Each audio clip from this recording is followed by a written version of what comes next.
When these mountain climbers began their adventure, they had no idea they were about to make a shocking discovery. They were halfway up a steep cliff when one of them spotted this bizarre-looking house built right inside the cliffside. They couldn't help but look inside, but when they did, they turned pale instantly. But before we start, smash the like button and make sure to subscribe if you haven't, and hit that notification bell so that you won't miss any new stories. This bizarre discovery all started at 10:15 a.m. on Monday.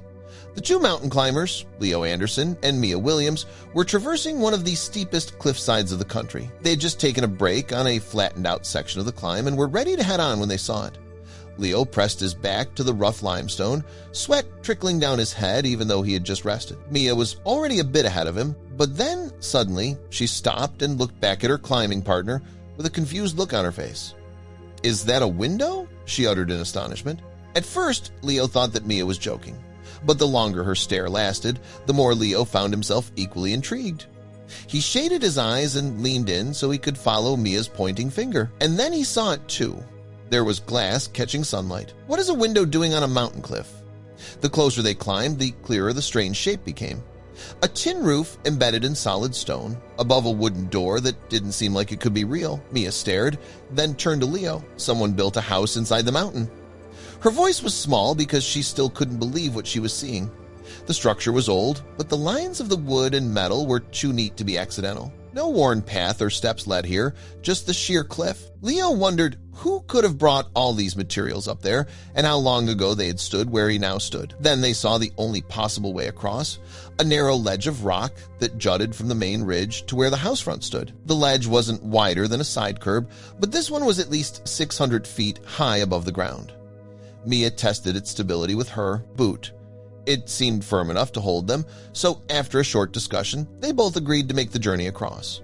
Seeing something as bizarre as this couldn't simply be ignored. Mia tied their safety rope and took the first step on the ledge. "One at a time," she said. But Leo insisted they move together, trusting the line between them. He left a few feet between them and then pushed off as well, holding his body as close to the cliffside as possible. As they crossed, the temperature dropped. The wind, warm just minutes before, was now biting and cold.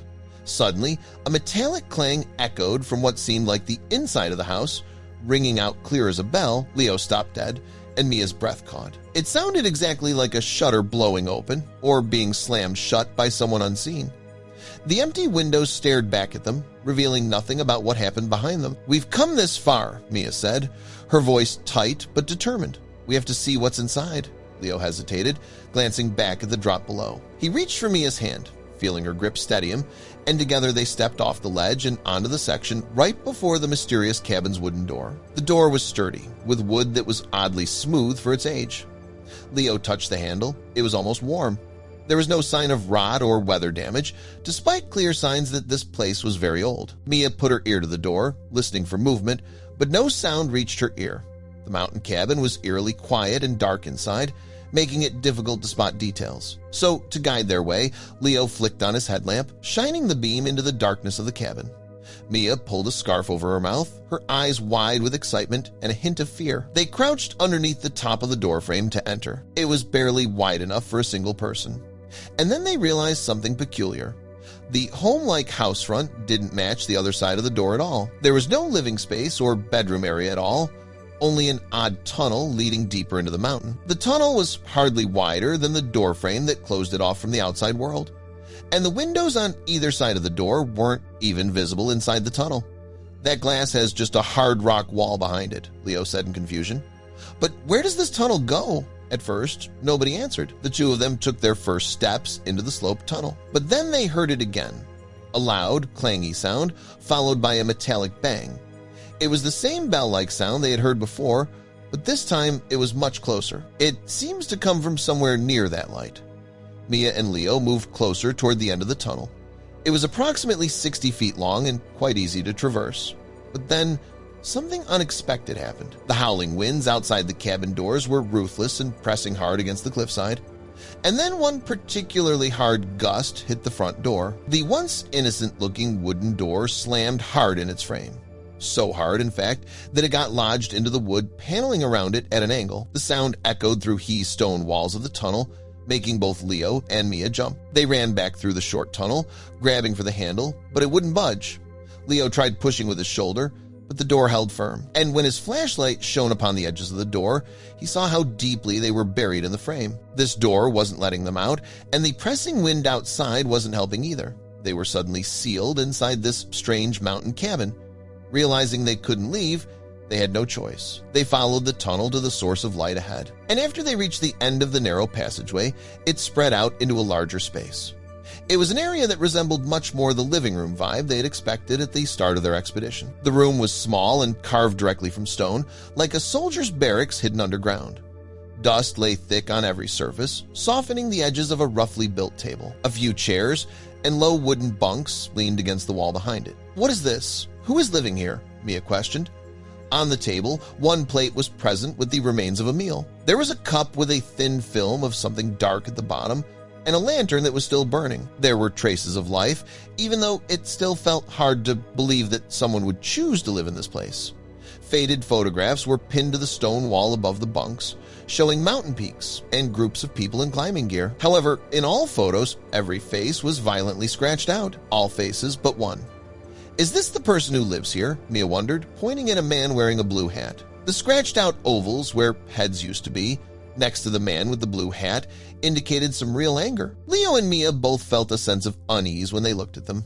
If this was the man they were trapped in here with, then they did not feel safe. The silence pressed down around them. Mia wrapped her arms around herself, suddenly chilled. She couldn't shake the feeling that someone, or something, was watching them from a hidden place. Every shadow seemed to move. Leo whispered her name, but she didn't answer right away, trying to calm her quickening breath. Suddenly, a muffled footstep echoed above them, coming from somewhere in the ceiling. Both froze, looking up.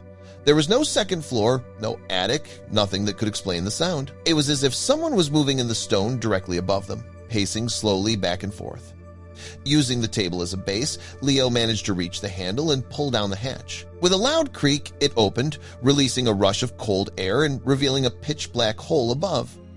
"Are we really going in there?" Mia asked, but Leo was already determined. "If something's watching us, it's safer if we know what it is." He disappeared into the darkness, then reappeared at the hatch. "You said you didn't want to be left alone, so come up with me. It's safer together." Mia hesitated, then took his hand. The table wobbled as Leo pulled her up. "You won't believe what's up here," he whispered.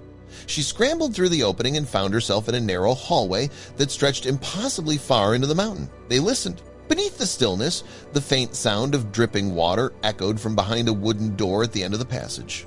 As they approached, the dripping turned into a steady roar. Standing together, they reached for the handle and pulled. A deafening rush of water filled their ears. Light streamed strangely into the cavern. They stood behind a massive waterfall.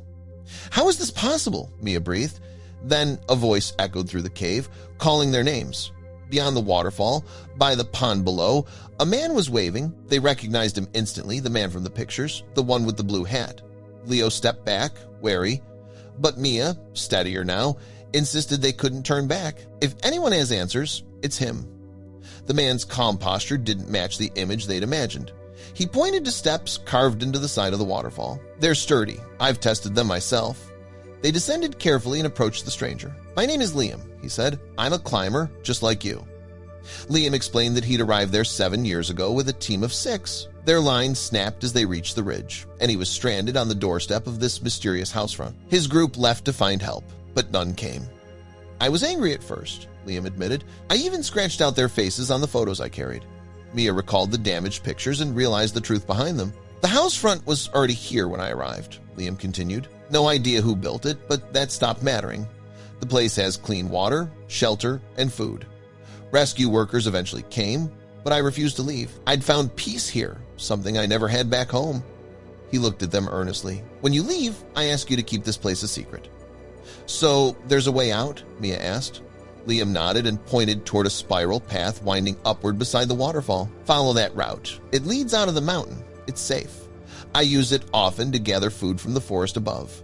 Relieved, Mia and Leo smiled. They shared a meal with Liam, fresh fish and nettles cooked over a small fire. The warmth of the food and his calm presence made the strange place feel less threatening.